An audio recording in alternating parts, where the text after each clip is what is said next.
Assalamualaikum warahmatullahi wabarakatuh.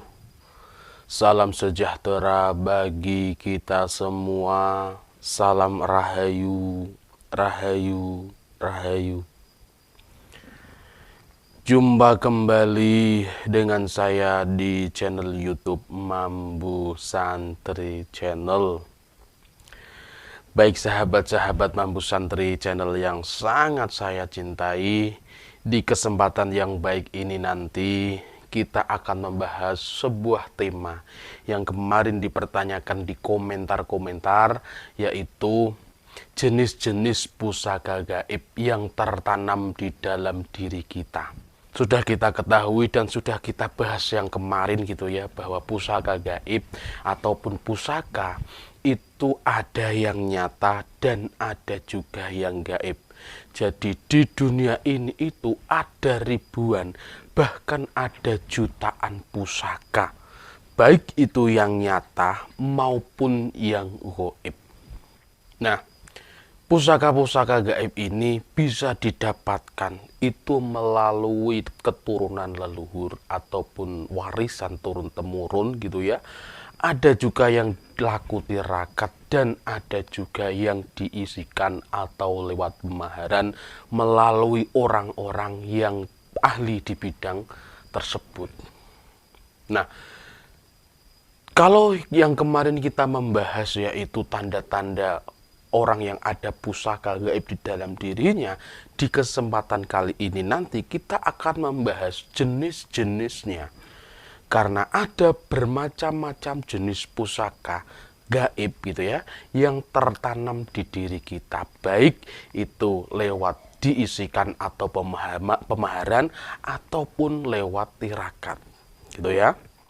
Tetapi sebelum kita melangkah ke apa saja jenis-jenisnya, bagi sahabat-sahabat yang mungkin belum percaya 100% dengan pusaka gaib, dipersilahkan gitu ya, karena ini juga memang agak berat gitu ya, agak nyeleneh gitu, tetapi ini memang ada sahabat dan Anda perlu mengimaninya, karena hal-hal gaib itu memang ada dan kita disuruh untuk mengimaninya. Tetapi untuk masalah terlalu percaya ataupun fanatik itu tergantung dari panjenengan sendiri gitu ya. Nah, jenis-jenis pusaka gaib yang pertama adalah jenis pusaka gaib panuntun. Ketika pusaka gaib tersebut sudah masuk ke dalam tubuh manusia, insya Allah pusaka tersebut akan menuntun manusia tersebut, akan menuntun orang tersebut kepada jalan Tuhan, kepada aturan-aturan Tuhan, dan menuntun orang tersebut untuk mendekatkan diri kepada Tuhan yang Maha Kuasa, yaitu Allah Subhanahu wa Ta'ala. Memangnya bisa? Bisa. Karena sejatinya pusaka-pusaka tersebut adalah makhluk Tuhan juga, makhluk Allah. Yang makhluk itu diciptakan itu hanyalah untuk beribadah kepada Tuhan, tidak ada yang lain. Semua makhluk itu diciptakan Allah itu hanyalah untuk beribadah kepadanya. Jadi kalau itu adalah makhluk juga, pusaka gaib itu adalah makhluk, maka dia juga bisa menuntun kita kepada hal-hal yang lebih positif, kan gitu. Nah, lalu apa saja contohnya pusaka gaib panuntun ini? Biasanya contoh dari pusaka gaib itu adalah berbentuk tasbih gitu ya, tasbih itu. Kemudian ada juga berbentuk tongkat dan ada berbentuk kitab-kitab. Ini gaib ya. Kalau gaib itu bisa masuk ke dalam tubuh kita.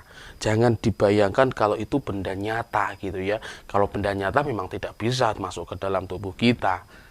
Suwe-suwe awak dhewe mati nek disogoki tongkat kan gitu kalau nyata loh ya. Tetapi kalau ini gaib dan pusaka yang ini adalah gaib yang kita bahas, itu bisa masuk ke dalam tubuh kita. Itu jenis pusaka yang pertama. Kemudian jenis-jenis pusaka gaib yang masuk di dalam tubuh manusia yang selanjutnya adalah jenis pusaka gaib pelindung atau pagar diri. Ini biasanya jenis-jenis pusaka ini itu untuk memagari diri supaya kalau ada apa-apa itu tidak berefek kepada tubuh kita gitu ya. Dan biasanya yang memakai pusaka ini atau yang mengisikan pusaka ini itu adalah pendekar-pendekar atau dia yang jawara-jawara itu. Dan biasanya juga ini dibuat untuk di persilatan itu juga masih bisa dipakai gitu ya. Dan contoh dari pusaka-pusaka tersebut itu biasanya adalah seperti baju besi itu ya, baju tameng besi yang untuk perang, dan bisa adalah ageman-ageman keraton. Itu benda pusaka gaib ya sahabat. Jadi itu bisa masuk ke dalam tubuh kita dan biasanya juga menggunakan ini raja ataupun azimat gitu ya. Tetapi aura dari jimat tersebut itu sudah masuk ke dalam tubuh kita. Nah, itulah yang dinamakan pusaka gaib yang bisa melindungi diri kita dari berbagai ancaman, dari berbagai serangan musuh. Kemudian jenis pusaka gaib yang selanjutnya adalah jenis pusaka gaib kewibawaan. Ini biasanya digunakan orang tersebut supaya berwibawa. Kalau orang tersebut seumpama gitu ya mau mencalonkan apa, mau menjadi apa supaya kelihatan berwibawa, biasanya dia memahari pusaka yang ini, yaitu untuk kewibawaan, untuk kebijaksanaan, untuk prabowo, supaya kalau kita dilihat orang itu macem gitu dan apa ya, mengesankan gitu loh. Itu biasanya pusakanya itu berbentuk seperti keris dan juga tombak. Dan pusaka keris ataupun tombak gaib ini multifungsi sahabat. Ini bisa untuk berbagai macam khasiat. Contohnya adalah kewibawaan ini itu menggunakan pusaka gaib yaitu keris ataupun tombak. Tuh ya. Nah, kemudian yang selanjutnya jenis-jenis pusaka gaib yang biasa tertanam di dalam diri kita adalah jenis pusaka gaib pemancar aura atau pusaka gaib pemikat hati ataupun pengasihan. Nah, ini biasa yang sering digunakan orang-orang di sekitar kita, baik itu penyanyi, artis, ataupun yang lainnya, yang itu dengan tujuan menarik perhatian orang kepada kita, supaya perhatian orang itu teruju kepada kita, fokus kepada kita, dan orang-orang itu ingin menyanjung kita, senang kepada kita. Nah, ini biasanya yang digunakan oleh orang-orang tersebut itu berbentuk seperti pusaka aura gitu ya, atau pemasang aura, susuk aura gitu ya. Karena susuk kalau dipasang di dalam tubuh kita, kemudian energinya sudah menyatu ke dalam tubuh kita, maka energi itu sangat kuat sekali di dalam tubuh kita, dan itu bisa mengakibatkan apa yang orang lihat itu perhatian kepada kita, orang lain akan memperhatikan kepada kita. Itu biasanya orang yang memasang susuk sebanyak macamnya, seperti susuk semar mesem itu juga pengasihan, ada susuk semar kuning itu juga pengasihan gitu ya. Jadi banyak sekali bermacam-macam susuk, tapi tujuannya sama, yaitu untuk pengasihan, untuk menarik perhatian orang supaya fokus kepada kita. Kemudian ada lagi yaitu bunga. Nah, bunga ini juga bisa pengasihan gitu ya, entah itu dimasukkan ke dalam tubuh kita atau dibawa lalu dibuat azimat, itu juga bisa. Banyak sekali bunga yang biasa digunakan seperti itu, ada bunga kandil, ada bunga kenanga, dan yang lainnya. Itu kemudian jenis pusaka gaib yang selanjutnya yang biasa masuk ke dalam tubuh kita adalah jenis pusaka gaib junjung derajat. Ini biasa dimanfaatkan oleh orang-orang yang itu menyangkut pautkan dengan jabatan ataupun pangkatnya. Karena apa?